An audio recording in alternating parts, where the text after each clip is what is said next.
नमस्कार। विमर्श न्यूज़ ने मुझसे शराबबंदी के बारे में अपेक्षा की है। शराबबंदी इसको लागू रहना चाहिए।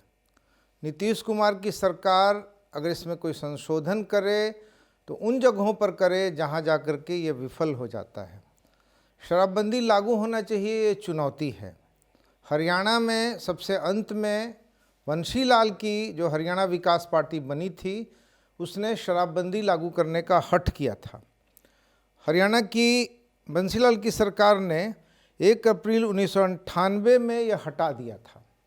इसके 2 साल पहले शराबबंदी 1996 में लागू किया था। उस समय दिल्ली से, अन्य राज्यों से जिस तरह से बॉर्डर से शराब पार हो रहे थे, उस समय कुछ अंग्रेजी के राष्ट्रीय अखबारों ने भी कैंपेन चला रखा था कि शराबबंदी से हरियाणा को रेवेन्यू का लॉस है। बिहार में जब शराबबंदी लागू हुई उस समय भी ये बात कही जा रही थी, लेकिन आपको बताते चलें कि अगर 500 करोड़ रुपया का रेवेन्यू लॉस है तो जनता का 3000 करोड़ रुपया बचता है। ठीक है, तो शराबबंदी के बारे में कोई एक लाभ हानि का एनालिसिस नहीं किया जा सकता है। इसके कुल जनता के पक्ष को ध्यान में रखना चाहिए।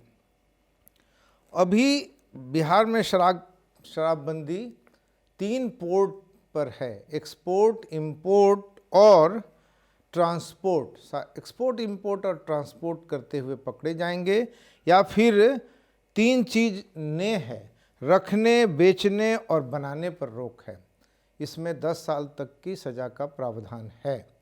और चूँकि शराबबंदी को लागू करते समय थोड़ी जल्दीबाजी की गई थी और कुछ ड्रैकोनियन लॉ बना दिए गए थे। ड्रैकोनियन लॉ जब होगा, जानते चलें कि उस समय असल दोषी नहीं पकड़े जाएंगे बल्कि निर्दोष लोग पकड़े जाएंगे। तो थानों के ऊपर ये चार्ज होते थे कि जो शराबबंदी रोकना चाहते हैं उन लोगों को पकड़ लिया जाता है, उन लोगों को फंसा दिया जाता है और शराब का एक पैरेलल रैकेट चलता है जिसमें थाना शामिल होता है। मैंने हिंदुस्तान अखबार में अग्रलेख लिखा था उनके इनविटेशन पर कि जिस तरह से ड्रैकोनियन लॉ है उस वजह से शराब अब पुलिस बेचेगी। बिहार में यह नवंबर 2016 में ही, 26 नवंबर 2016 में ही इसकी घोषणा हो गई और 1 अप्रैल से शराबबंदी लागू करने का ट्रायल हुआ। पता चला कि केवल शहर में लागू करने से नहीं होगा, तो फिर 5 अप्रैल से पूर्ण शराबबंदी हो गई। और यहाँ जैसा कि गुजरात में भी अभी पूर्ण शराबबंदी लागू है।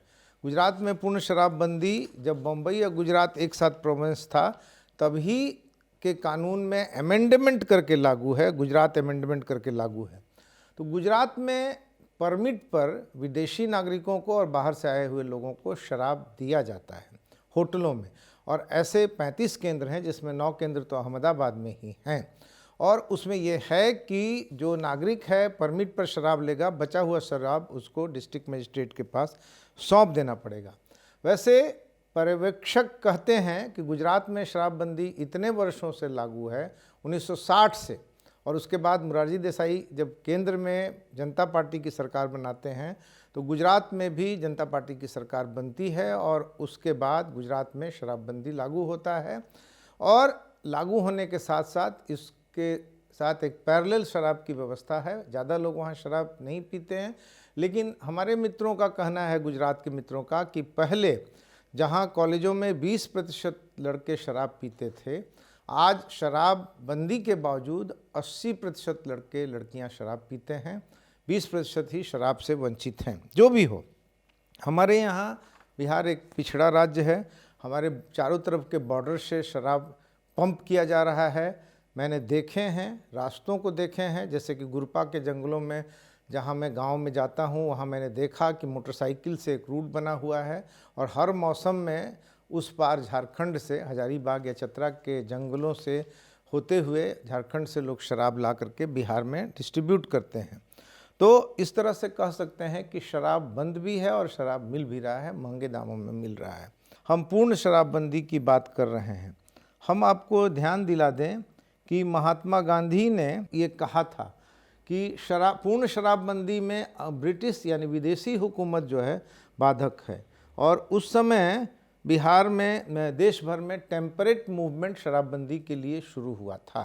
अर्थात आज़ाद भारत में शराब बंद होना चाहिए था, लेकिन संविधान के निर्देशक तत्वों में इसको रख दिया गया धारा 47 के तहत, और उसके हिसाब से राज्यों के ऊपर दायित्व होगा कि शराबबंदी लागू हो। बिहार सरकार इस समय फिर से डेयर कर रही है शराबबंदी लागू करने के लिए। महिलाओं के सामने 15 के इलेक्शन में 2015 के इलेक्शन के पहले नीतीश कुमार ने आश्वासन दिया था और शासन में आने के कुछ महीनों के बाद शराबबंदी लागू कर दिया। अब दोबारा से ये संकल्पित हो रहे हैं। इसकी वजह है कि पश्चिम चंपारण में शराब पी करके, जहरीली शराब पी करके, देशी शराब पी करके 19 लोग मर गए, और इसी तरह से वो सभी पुरुष थे। इसी तरीके से गोपालगंज और सारण में 21 लोग मर गए, 40 लोग। इसके अलावा समस्तीपुर में भी शराब से मौत हुई। और केंद्र शासित राज्य है मिज़ोरम, तो मिज़ोरम ने शराबबंदी के लिए एक MLTP करके Mizoram liquor total prohibition act बना रखा है।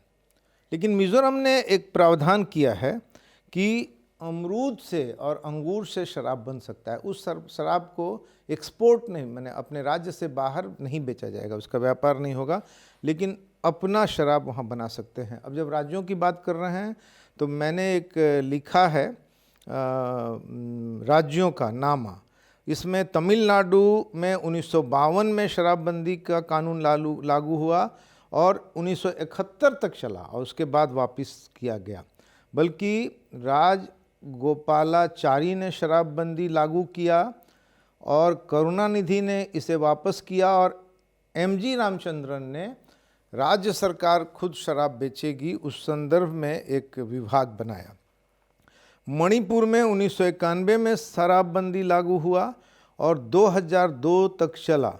इसमें राजकुमार रणवीर सिंह ने शराबबंदी लागू किया था और यहाँ गोकराम इबोबी ने शराबबंदी को हटा दिया। ठीक है, इसके बाद आप आए लक्षद्वीप पर। लक्षद्वीप पर अभी इस शासनकाल में भारतीय जनता पार्टी के जो प्रतिनिधि वहाँ गए हैं, 2021 में शराब बैन हटा लिया गया। ठीक है, इसके बाद केरल में बस 2014 और 2017 तक का है। कांग्रेस ने शराबबंदी लाया और वाम दलों की सरकार जब बनी 2017 में, तो उसने रेवेन्यू लॉस के नाम पर शराबबंदी हटा लिया गया। इसके साथ ही आंध्र प्रदेश में 1994 से 1997 तक शराबबंदी लागू हुआ। NT रामाराव जब कांग्रेस को हटा करके शासन में आए, उन्होंने शराबबंदी लागू किया, लेकिन उन्हीं की पार्टी तेलुगु देशम पार्टी के उनके वारिस, उनके दामाद चंद्रबाबू नायडू ने इस शराबबंदी को हटा लिया 1997 में। इसके बाद मिज़ोरम में 1997 से 2014 तक शराबबंदी लागू हुआ। 1989 में नागालैंड में लागू हुआ और गुजरात 1948 से 1950 और फिर 1960 से अब तक। तो इसका मतलब ये हुआ कि ऐसा नहीं समझिए कि जो हमारी सरकार अपील कर रही है उत्तर प्रदेश की सरकार से, झारखंड की सरकार से, पश्चिम बंगाल की सरकार से कि अपने यहाँ शराबबंदी लागू करो, इसका कोई बुनियाद नहीं है, बल्कि राज्यों में शराबबंदी लागू किए जाते रहे हैं। नया दौर आया तो उसमें के पाठक, जो एक तेज़ी से काम करने वाले, जिस विभाग में भेजा गया तुरंत तैयार होकर के बहुत ज़्यादा इक्विप्ड तरीके से कारपेट बॉम्बिंग करते हुए वो काम करते हैं। ये नहीं कहना चाहता हूँ कि शराबबंदी पर बिग क्वेश्चन मार्क है जैसे लालू प्रसाद यादव ने लगाया है।